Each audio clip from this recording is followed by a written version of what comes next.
Ассалаумағалейкум жігіттер, жанып тұрған үміттер. Бүгін біздер котелымызды переделгілеп жатырмыз.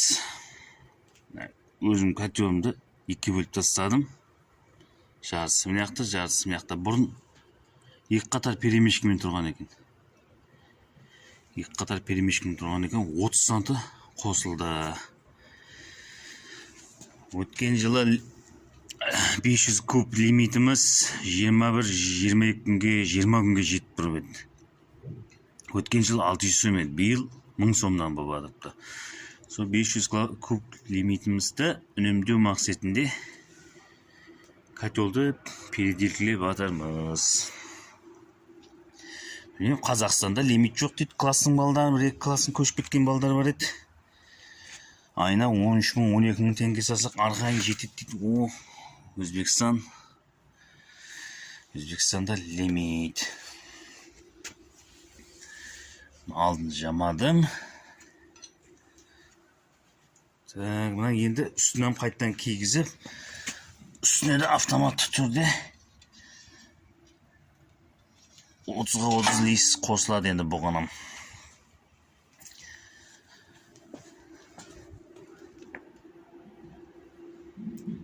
Горелкінам енді бір 4 көз қойып көреміз.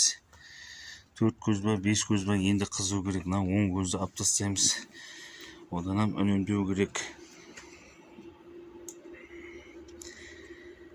Регистрлерден өзгерттім. Өзгертіп атырман. Соғылған регистріміз. Регистрді осылай соқтық. Профильдің ішіне профиль кигіз жібердік. 8-ге 4-іміз. Іштегі 2,5-ға 4. 2,5-ға 4. 8-ге 4. 40 мыңнан алдым метрін. Ішінде 2,5-ға 4-ті 20 мың сомнан. Метрі 60 мыңнан түсіп адапты. Бір 50 санттай неге кетті. Труба кетті. 13 мыңнан. Заглюшка алдық. 6 дана. 3 мыңнан. Құлласы 7,5 метр труба кетті. Нерге профиль кетті. 450 мың сом, 480 мың сомда сол регистрге пұл кеттіпті. Лимитке қарсы күресіп, газдың сәл экономдау жағына шығаржаппыз осымен.